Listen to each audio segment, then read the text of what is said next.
தென்னாடுடைய சிவனே போற்றி, எந்நாட்டவர்க்கும் இறைவா போற்றி. நேயர்கள் எல்லாருக்கும் வணக்கம். நீங்க அவளோட காத்துக்கிட்டு இருந்த 2026 புத்தாண்டு ராசி பலன்கள் நாம பார்க்க போறோம். அதாவது 2025வது வருடத்துல நீங்க பட்ட கஷ்டங்கள் எல்லாம் நீங்கி உங்களோட வேண்டுதல்கள் எல்லாமே 2026ல நடந்து சுபிட்சமா எல்லாரும் வாழணும் அப்படின்னு என்னோட குலதெய்வத்தை வேண்டிக்கிட்டு வீடியோக்குள்ள போலாம்.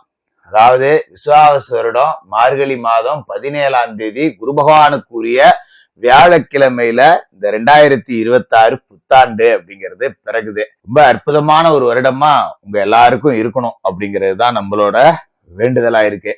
இந்த ஆண்டு கிரக நிலைகள் அப்படின்னு பாத்தீங்கன்னா, அதாவது ரொம்ப முக்கியமான விஷயம் அப்படிங்கிறது குரு பகவானோட இருப்பிடம் அப்படிங்கிறது. குரு பகவான் வருடம் பிறக்கும் போது மிதுன ராசியில இருக்காரு. ஜூன் மாசம் 2ஆம் தேதி கடகராசிக்கு போய் உச்சமடைய போறார். அப்ப குரு உச்சமடையறதால ஜூன் மாசத்துக்கு பிறகு சகல விதமான நல்ல சம்பவங்கள் அப்படிங்கிறதும் நடக்கும் எல்லா ராசிக்காரர்களுக்கும். அதே மாதிரி மீனராசியில இருக்கிற சனி பகவான் இதுக்கு மேல உங்களுக்கு நல்ல பலன்கள் அப்படிங்கிறதையும் கொடுப்பார். அதே மாதிரி ராகு கேதுக்கள்ல மாற்றம் இல்லை. விஷப்பாம்பு ராகு கும்பத்திலையும், விஷமற்ற பாம்பு கேது சிம்மத்திலயும் இருக்காங்க. டிசம்பர் மாசம் 5ஆம் தேதி தான், அதாவது வருட கடைசியில தான் ராகு கேது பயிற்சி இருக்கு அப்படிங்கிறதால அதுல பெரிய மாற்றம் அப்படிங்கிறது இந்த ஆண்டுல இருக்க போறதில்ல. சரி, இந்த 2026 புத்தாண்டு உங்களுக்கு என்ன கொடுக்குதுன்னு பார்ப்போம். சிவராசி நேயர்களே, உங்களுக்கு இந்த புத்தாண்டு 2026 எப்படி இருக்க போகுது? ரிஷபத்தை பொறுத்த வரைக்கும் பார்த்தீங்கன்னா ஒரு வித்தியாசமான கிரகம். அதாவது அசுரகுருன்னு சொல்லக்கூடிய சுக்கிர பகவானோட வீடு காலபுருஷனுக்கு 2வது வீடு. இந்த ரிஷபராசிக்காரர்களோட வாழ்க்கை இப்போ எப்படி இருக்குது அப்படின்னு பார்த்தீங்கன்னா, பெருசாக எதிர்பார்ப்புகள் இல்லாத ஒரு வாழ்க்கையை வாழக்கூடியவர்கள் யார் அப்படின்னா ரிஷபராசிக்காரர்கள். அன்றைய பொழப்பு எப்படியோ ஓடினா ரைட்டு போ அப்படிங்கிற மாதிரி தான். அதாவது நாளைக்கு 10 ரூபா சேர்த்து வைக்கணும்னு நினைப்பாங்க. ஆனால் அதை விட முக்கியம், இன்றைக்கி 10 ரூபா கடன் வாங்கிடக்கூடாது. ஒரு 10 ரூபாயை நம்மக்கிட்ட இருக்குது, ஒரு அழகாக 10 ரூபாயை செலவு பண்ணிவிட்டு சந்தோஷமாக இருக்கலாமா அப்படின்னா அப்படி இருக்க மாட்டாங்க. 10 ரூபா இருக்கா, 8 ரூபாய்க்கு இன்றைக்கி பொழப்பு ஓட்டுவோம், 2 ரூபா நாளைக்கு மிச்சம் வச்சுக்கோ அப்படிம்பாங்க. அதேமாரி இன்றைக்கி 10 ரூபா இல்லை 2 ரூபா தான் இருக்குன்னாலும் கூட 1 ரூபாயை இன்றைக்கி ஓட்டுவோம், 1 ரூபாயை மிச்சப்படுத்தி வச்சுக்குவோம் அப்படிங்கிற மாதிரியான ஆளுங்க. அது மாதிரி பெருசாக எதுக்கும் அப்படியே ஆசைப்பட மாட்டாங்க. கோட்டை கட்டி வாழணும், ஆகா ஓஹோன்னு வாழணும் அப்படின்லாம் ஆசைப்படாத ஆளுங்க. எவனும் சீச்சின்னு சொல்லாத ஒரு வாழ்க்கையை வாழ்ந்துட்டு போயிடணும். நம்மளை யாரும் நல்லவேன்னு சொல்லணும்னு அவசியம் கிடையாது. எவனும் நம்மளை கெட்டவேன்னு சொல்லாமல் இருந்தால் போதும். நம்ம மனசாட்சிப்படி நம்ம நல்லவன் தான் அப்படின்னு நினைக்கக்கூடிய ஆளுங்க. அப்படிப்பட்ட உங்களுக்கு இந்த வருடத்தை பொறுத்த வரைக்கும் ரொம்ப சிறப்பாகவே இருக்குது. ஏன்னா வருடம் முழுக்கவே சனி பகவான் லாபஸ்தானத்தில் தான் இருக்க போகிறாரு. அதாவது நம்ம திருக்கணிதப்படி சொல்கிறோம், நீங்கள் வாக்கியப்படியே எடுத்துக்கிட்டாலும் மார்ச் மாதத்தில் ஒரு லாப வீட்டுக்கு வந்துட போகிறார். அப்போ எந்த கணக்குப்படி பார்த்தாலும் சனி பகவான் லாபஸ்தானத்தில் தான் இருக்க போகிறார். சனி பகவான் உங்களோட ராசியை பொறுத்த வரைக்கும் யார் அப்படின்னு பார்த்தீங்கன்னா, உங்களோட ராசியை பொறுத்த வரைக்கும் சனி பகவான் 10வது வீட்டுக்கு அதிபதி, 9வது வீட்டுக்கும் அவர் தான் அதிபதி. அப்போ மிக அற்புதமான ஒரு கிரகம். 9க்கும் 10க்கும் அதிபதி 11வது வீட்டில் இருக்கார். பயப்படவே வேண்டியதில்லை. நீங்கள் காசு பணம் கடன் இருக்குது, அது கிடக்கு இது கிடக்கு, எதை நினச்சும் நீங்கள் கவலைப்பட வேண்டியதில்லை. காசு பணம் அற்புதமாக வரும். அதே நேரத்தில் சனி பகவானால் பணம் வருது அப்படின்னா சனி பகவான் நீதிகாரகன். 10 ரூபா பணம் வருதே அப்படின்னு சொல்லிட்டு அதை வச்சுக்கிட்டு ஆட்டம் போட்டோம்னா வர்ற வழியை நிறுத்தி விடுவார். அதுமாரி நம்ம தவறான வழிகளில் பணத்துக்கு முயற்சி கூடாது. நான் மேசராசிக்கு தவறான வழியில், அதாவது இந்த தவறான வழின்னு சொல்ல முடியாது, உழைக்காத பணம் வரும் அப்படின்னு. ஆனால் ரிஷபத்துக்கு உழைச்சா மட்டும்தான் பணம் வரும். ஏன்னா சனியே லாப வீட்டில் இருக்கார். ராகு லாப வீட்டில் இருந்தாருன்னு வச்சுக்கிங்க, உழைக்காமல் பணம் வரும். உங்களுக்கு ராகு 10ல் இருக்கார்.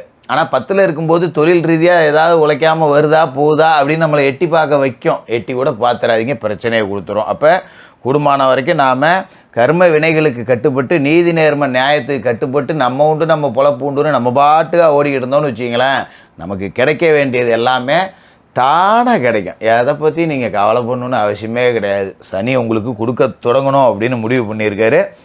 அப்போ இந்த வருடத்தில் குறிப்பாக மார்ச்சுக்கு பிறகு பார்த்தீங்கன்னா பணம் கொட்டுன்னு கொட்டும் அப்படின்னே சொல்லலாம். அப்படி ஒரு யோக அமைப்பு அப்படிங்கிறது இருக்குது. சரி, குரு எங்கே இருக்கார்? குரு ராசிக்கு 2வது வீட்டில் வருடம் தொடங்கும் போது இருக்கார். லாபத்தில் சனி, தனத்தில் குரு அப்படிங்கிறது ரொம்ப அற்புதமான ஒரு யோக அமைப்பு. கண்டிப்பாக காசு பணம் வரும். அதில் இன்னொரு முக்கியமான விஷயம் என்னென்னா, இப்போ இந்த வீடியோ இப்போ நீங்கள் கேட்டுக்கிட்டு இருக்கிற நேரத்தில் காசு பணம் கொஞ்சம் மந்தமாக இருக்கும். ஏன்னா இப்போ குரு வந்து அதிசார பயிற்சியில் கடகராசிக்கு போயிருக்காரு. அவர் நேர்கோட்டு பயிற்சியில் எப்போ கடகராசிக்கு போய் உச்சமடைவார் அப்படின்னு பார்த்தீங்கன்னா ஜூன் மாதம் 2ஆம் தேதி.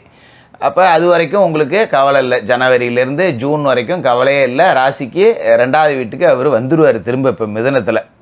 அதன் பிறகு நல்லாயிருக்கும்.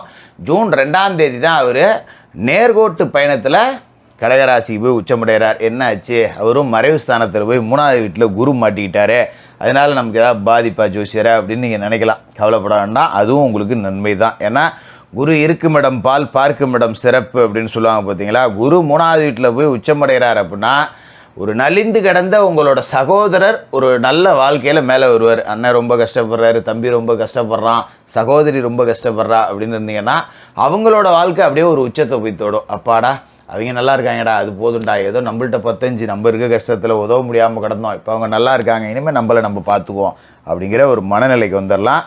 அது மாதிரி குரு பார்வை அப்படிங்கிறது ஜூன் மாதத்துக்கு பிறகு ராசிக்கு 7, 9, 11 இந்த வீட்டில் எல்லாத்துலேயுமே விழுவுது. அப்போ 7ஆம் இடத்துல குரு பார்வை விழுவுது அப்படின்னாலே கலத்தர ஸ்தானம். கூட்டு தொழில் தொடங்கலாம்.